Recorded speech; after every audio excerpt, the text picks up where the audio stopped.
چینە لای تەوەری دووەمی بەرنامەکەمان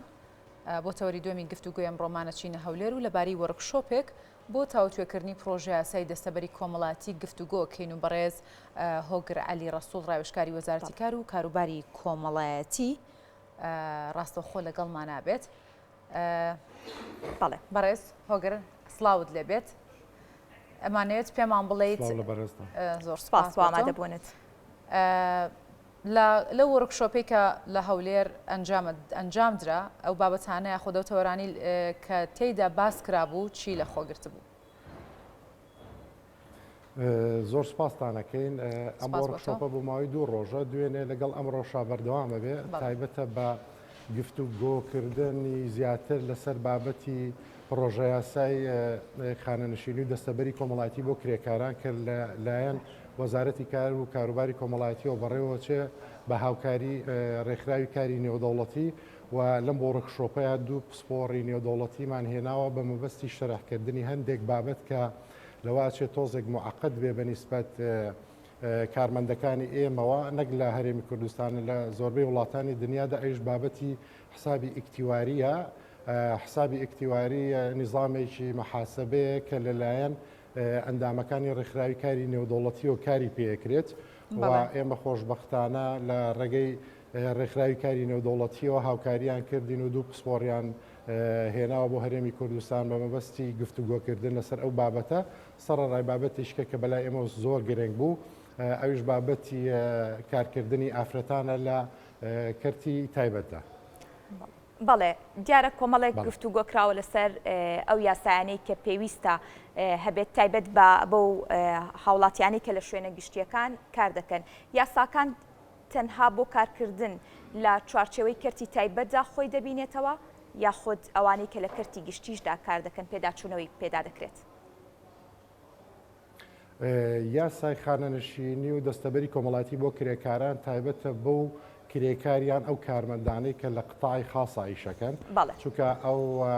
کارمەندانەی کە لە قتاعی گشتیان لە بڵێن کەرتی حکومەتا کارەکەن ئەو یاسای تایبەت بە خۆیان هەیە.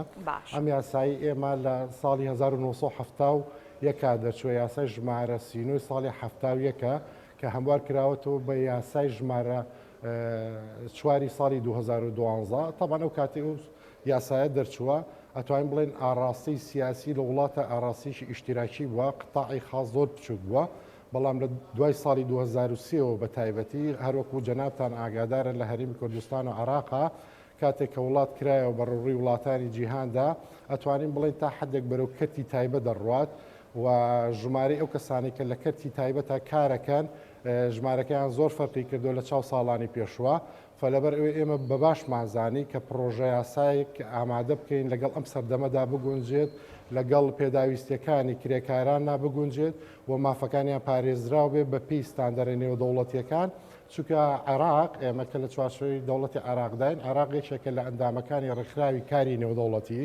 و ئەو ئیتفاقی و تەوسیاتانەی کە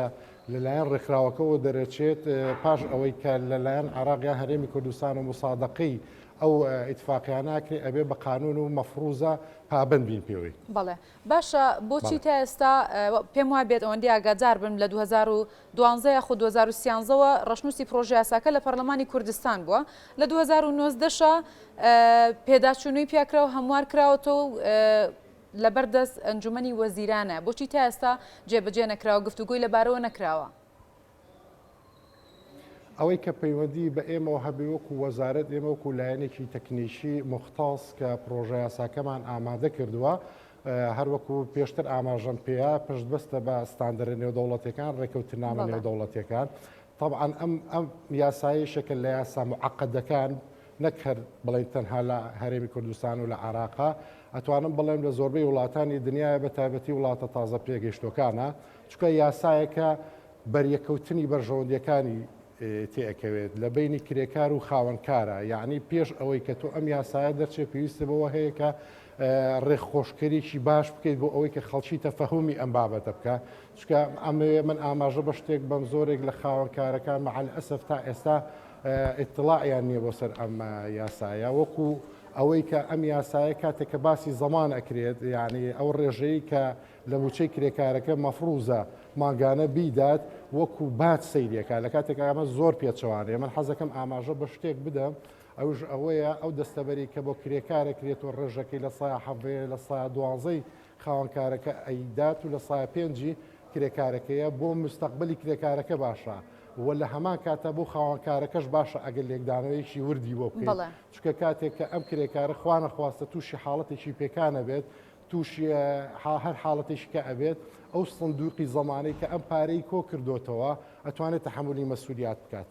بەڵام ئێمە بەداخەوە ئەتوانین بڵین تا ئێسای هۆشیاری کۆمەڵایەتی بۆ ئەم یاسایانە نییە بە پێی پێویست بۆیە ئەتوانم بڵێم ئەم چەند ساڵی کە پیچووە زۆرێک لە لایەنەکان و دام و دەستگاکانی حکوومەت پێیان باشە جارێکی کە مناقەشە و گفتوگۆ بکەنەوە بۆی یاسایەک بێ بەڕاستی کرچووکاڵ نەبێ کە ئێمە بە ئەوەی کە ئێمە ئامادەمان کردووە یعنی جیاوازێکی زۆر هەیە لە نێوان ئەم یاسای لەگەڵ یاساکەی پێشووترە کە لە ئازال لە هەرێمی کوردستانە بەرکارە بۆیە کاتی پێچێ بەڕاستی ئەم یاسایە یاسایکی ئاسان نییە بڵێ لە دەمادە 15 مادە پێ کات بێ وەکو یاسای بۆ نمونە بەکار نەهێنانی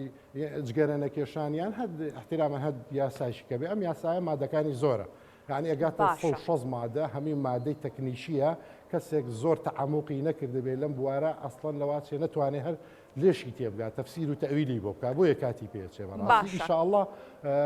من هیوادارم لەم ساڵا یاساکە تەشریعی پێ بکرێت و لە پەرلەمانی کوردستانەوە دەربچێت. باشە کاگۆگەر باس لەوە دەکەیت کە یاساکە جیاوازی هەیە بە دیاریکراوی جیاوازیەکان خۆی لە چیدا دەبینێتەوە؟ خۆی یاسا کۆنەکەش ئەمێ ئاماژە بەوە بەم ئەگەر میکانیزمی جێبەجێکردن هەبێت باوەڕ بکە کێشێشی ئۆتۆمان نابێت بەڵام ئێمە لەم یاسایە تازەیە هاتوین هەندێک خاڵی کە هەیە بۆ نمونە یاسا کۆنەکە ئەو کەسانی کە شمولی ئەو کرێکارانەکە کە خاوەنکاریان هەیە بەڵام ئێمە سەیری واقعی هەرێمی کوردستان بکەین زۆرێک لەو کرێکارانە کە کار دەکەن خاوەنکاریان نیە بیرمان لەو حاڵەتە کردوێتەوە لە دوو فەقەرەیە جێگامان کردوێتەوە لە دوو بابا بڵێن جێگامان کردوێتەوە یەکیشیان تایبەتە بەو کەسانی کە بڵێن پێ ئەوترێ دەستەبەری اختیاری شێوازێکیش ئەو کرێکارانی کە بۆ بەژۆندی خۆیان کارەکەن بۆ نمونە گەنجەکە دوکانێکی مۆبایلی خاوەنکاری نیە ئێمە بیرمان لەوە کردوێتەوە کە ئەمە شمولی دەستەبەری بکات یان بۆ نمونە کەسێکە کە خۆی خاوەنی پرۆژەیەەکە بۆ ئەوێ لە مستەقبەلا خۆی دەستەبەری بکات و خانەنشین بکرێت پرۆژەیەشەیە کۆمپانیایشەیە لە دوو بابی جیاوازە ئیزافەمان بۆ کردووە سەرڕای ئەوەی کە هەندێک ڕێکەوتنامی نێودەوڵەتی لە ماوەی ئەم چەند ساڵەیە دەرچۆ تایبەتە بە مافی ئافرەتان بۆ تایبەتە بە هەندێک بواری دیکە ئێمە ئەوانە شەمی جێگاماتیا کردوێتەوە و هیواداری نیاسایەک بێ کە پێداویستەکانی کۆمەلگای کوردی پڕ بکاتەوە. باشە کاک هۆگر پێشتر باست لەوە کرد کە زۆرێک لەو کرێکارانی کە دەستەبەری کۆمەڵاتیان بۆ کراوە ئەو بڕەپارەی کە لیان وەرەگیرێت وەکو باج ئەیبینن بەڵام هەندێکیان ئەڵێنێمەوەکۆی کە ئەو بڕەپارێشمان لێ وەرەگرن لە کاتێکا کە پەکیانەکەی بۆ نمونە ناتوانن کار بکەن یاخود نەخۆشەکەون هیچ قەرەبوویەک ناکرێنەوە ئەمە چۆناهیەکرێت چۆنە؟ عفو خۆی ئێمە چوار دەستەبەری ماڵێ کاتێک کە باسی دەستەبەری کۆمەڵایەتیەکەین لە ڕووی فەلسەفیەوە بیمە بەشێکە لە دەستەبەری بە معنە قانونیە ئەکادیمیەکەی فراوانترە لە بیمە زۆر کرێکارمان هەیە من خۆم ئەندامی ئەنجومەنی کارگیاڕیم کە باڵاترین دەسەڵاتە لە ئەو خەزنەی کە باسەکرێت کرێکار هەیە دوو مانگ موچەکەی بڵێن زەمانەکەی بۆ درراوە کاتێککە ئەمری خۆی کردووە بڕیانمان لەسەر ئەوەدا و هەتا ماوە خێزانەکەی خانەنشینی بۆ ببڕێتەوە چکە لە دیباجەی یاساکەدا باسیەکە هیچ ڕێگرێکی یاسایی نییە دوو بەنیسبەت پێکانەوە لەسەر خاوەنکار و لەسەر دائیرێ زەمان پێویستە کە قەرەبووی ئەم کەسانە بکاتەوە سێ بەنیسبەت مکافەی نیایی خدمەوە بەڵام زۆرێک لە خەڵکی ئێمە ئەتوانم بڵێم کە ماوەی 5 ساڵیان چەند ساڵێک کارەکە داوای وەرگرتنەوەی مکافەی نیایی خدمە ئەکات کاتێک کە تۆ داوای ئەم بڕەپارەی ئەەکەیتەوە ئەو خزمەتی کە کردوتە لە مستەقبەلا تۆ ناتوانێت خانەنشی یعنی زابی سفرە بێتەوە زۆرێک لە خەڵکی ئێمە حەز ئەەکەین بەڕاستی دەرگای بەڕێوبەراتەکانمان لە سەرجەم پارێزگاکانی هەرێمی کوردستان و ئیدارەکاندا هەیە ئەتوانن متابعە بکەن بێنە ئەوێ ئێمە هێڵشی گەرممان هەیە 5500 و هەموو کاتێک ئامادەن کە هاوکاری ئەو کرێکارانە بکەین بەڵام زۆر کەس هەیە لەوە ئەچێ خۆی مهتەم نەبێ خۆی نێتە پێشەوە ئەسڵا من حەزەکەم ئاماژە بە شتێک شکە بدەم لەم یاسایەدا کرێکار مافی ئەوەی هەیە ئەگەر ئەو مافەی بۆ نەگەڕایە و پەنا بێتە دادگا ئێمە سێ دادگای کارمان هەیە لە سێ قازی بەڕێزەوە لە هەر سێ محافەزەکەی هەولێر و سلێمانی دۆهۆک هەچ کێشەیشان هەبوو ئەتوانن ڕێگەی دادگا بگرنە بەر هەچ کێشەیشان هەبوو ئەتوانن بێن لە ڕێگەی دائیرەکانی ئێمەوە و هێڵێکی گەرمیشمان هەیە بەڵام مع الأسف یعنی زۆرێک لە خەڵکی ئێمە تااقەتی لەوە ئەچێ ئەو ڕێکارانەی نەبێت ئەو حاڵەتی کە جەنابێ باسەکەرە مە حەزەکەم پەیوەندی بە ئێمە بکبزانین کێشەکەی چییە هەتاوەکو حەقەکەی بۆ وەربگرینەوە باشە کاگۆگەر دیارە سەرەتا باست لەوە کرد کە کۆمەڵێک یاسایە تایبەت بۆ کرێکارانی کە بە شێوەیەکی سربەخۆ کار دەکەن ئەو کرێکارانی کە بە شێوەیەکی سربەخۆ کار دەکەن لە داهاتوودا ئەگەر پێکیان بکەوە نتوانن کار بکەن یاسای خانە نشینی ئەو کرێکارانش دەگرێتەوە؟ لە یاساکەی کە ئێستا کاری پێ دەکرێت پرۆژه یاساکەنا لەو یاسایە شمولی ناکە هەروەکو پێشتر ئاماژم بۆیە ئەو کرێکارانی کە خاوەنکاریان هەیە چونکە ئەو ڕێژەیە کە لە موچەکەیان لێ ئەبڕێت وەکو ئیشتراکێک ئەیدەن بە بەڕێبەراتەکانی دەستەبەری کۆمەڵاتی بۆ کرێکاران لە سا 12 ئەبێ خاوەنکار بیا لە سا 5 ئەبێ کرێکارەکە خۆی بیە بەڵام ئێمە لەم پرۆژه یاسایە بیرمان لەوە کردوێتەوە کە بابێکمان داناوە تایبەت کردووە بۆ کرێکارانەی یان ئەو کەسانی کە بۆ بەرژۆندی خۆیان کار دەکەن بەڵە بیرمان لەوە کردوتەوە ڕێژەکە ئێمە لە مناقەشەی ئەوەداین ئایا لە سایە حەڤەیان لێ ببڕێ چێتە حمولی باقیەکەیەکە ئایا سندوقەکە تا حمولیەکە یان میکانیزمێشکە بدۆزینەوە بەڵام المهم ئێمە جێگامان کردوتەوە. بەڵێ کاکۆگر وەک دەزانین ڕێژەی دەستی کاری بیانی کرێکاری بیانی زۆر هاتوونەتە هەرێمی کوردستان و کامەش بۆتە هۆی ئەوەی کە دەستی کاری ناوخۆی کەمتر بێتەوە ئێوە چیتان کردووە بۆ ئەوەی ڕێگە لەمە بگیریا خۆ سنووردار بکرێت مۆڵەت پێدان یاخود با بڵێن مۆڵەت پێدان بە کرێکاری بیانی چۆناهیە لە ئێستادا؟ ئێمە بەدەر لە یاسای خانە نشینی و دەستەبەری کۆمەڵاتی بۆ کرێکاران یاسای ژمارە 39 ساڵی 1970 مان هەیە یاسای کار لە یازال ئەوە کاری پێکرێت لە عێراق تەمان لە 2015 یاسایشی تازە دەرچواندوو لە ڕێگەی پەرلەمانەوە ئەش بەتەمان بڵێن هەمواری بکەنەوە ئێمە خۆشبەختانە یاسایشی پرۆژه یاسایشی تایبەت بە کاریشمان ئامادە کردووە لەگەڵ ئەم یاسای خانە نشینیە بە نیازی لەم ساڵدا لە ماوەیەشی کورتا ئینشاءالله لە پەرلەمانی کوردستانەوە دەرچێت بەپێی مادەی 23 یاسای بەرکار کە ئێستا لە هەرێمی کوردستانە کاری پێ دەکەین زۆر وازەها ڕێگرێکی زۆر باشەکە لە کرێکاری بیانی ئەبێ ئیجازەی عملی هەبێت لەلایەن وەزارەتی ئەمەوە موافقەتی جەنابی وەزیری هەبێ بەڵام ئەبێ ئاماژە بە شتێک بەم یعنی ئەو کرێکارانەی کە هێنا هەرێمی کوردستانەوە ڕێژێکی زۆریان ئەو کرێکارانن کە لە ماڵەکانە کارەکەن هەروەکو جەنابە ئاگاداری کەڵچەری کۆمەڵایەتی ئێمە لەوە ئەچێت تۆزێک قورس بێ بەنسبەت خەڵکانی ئێمەوە کارکردن لە هەندێک لەوانەی کە ئەیبینین یعنی ئەو کچانی کە لە ماڵەکانە خزمە دەکەن یان لە کافتریاکانە یان لە ڕێستۆرانت و ڕێژەی زۆری ئەو کرێکاری بیانیانە کە لای خەڵکین بۆ ئەوەیە مە دڵیان دەکەمەوە ئێمە چکە داتامان لایە بەڵام ئێمە هەوڵمان داوە ڕێگری لەوە بکەین بەڕاستی ڕێژەی کرێکاری خۆماڵی خۆمان زیاتر بکەین لە ئەمانەی بیگەینە لە سا هەفتا بەڕاستی ئەمە یەکەم دوو هەم بەڵام بیرتان نەچێ عراق یەکێکە لە ئەندامەکانی ڕێکخراوی کاری نێودەوڵەتی مەفروزە مادام لە هەندێک ئیتیفاقیاتە ئیمزای لەسەرکردو مسادقەی لەسەرکرد ناتوانانی بە تەواوەتی تۆ ڕێگری لە کرێکاری بیانی بکەی بێتە ئەم وڵاتی ئێمەوە بەڵام ئەو ڕێژەیە کە پەیوەندی بە کرێکاری بڵێن ئیداری هەیە یان ئەو کرێکارانەی کە ئەو خیبرەی لە وڵاتی خۆماندا هەیە ڕێژەکەی بۆ شێوەیە نییە بەڕاستی و خاڵی شەش هەیە ئەمە ئاماژەی پێبم پێدانی فیزە بەو کەسانە لە سەلاحەتی ئێمەیانە ئەنی خەڵک با تێگەڵی نەکا ئەمە لە سەلاحەتی وەزارەتی ناوخۆ و حکوومەتی فیدراالیە پێدانی فیزە بە کرێکاری بینانی کە ئێنە هەرێمی کوردستان و دوجاریش لە هەندێک ڕێگەوە لەواچێت لە هەرێمی کوردستان ئەچێتە عراق لە عراقەوێتە ئێرە زۆربەی ئەمانە لەواچێت بە ڕێگەی نایاسایی بێ بەڕاستی لە هەموو دنیا شاهەیە کۆنتڕۆڵکردنی ئەوە لە سەلاحەتی ئێمەیانە ئەوە گەڕێتەوە بۆ هەندێک مؤسساتێکی دەوڵەت کە هاوکاری هەبێت لە نێوانیانە کە ڕێگری لەم کرێکارانە بکەن بەڵام ئەو کرێکارانەی کە بە شێوەیە ڕاستەوە خۆ هاتوونەتە هەرێمی کوردستانەوە و ڕەزامەندی وەزارەتی ئێمە لەسەرەوە موافقە ئیجازەی عملیان هەیە ئەمانە شمولی زەمانەکەن مافەکانیان پارێزراوە و ئەتوانن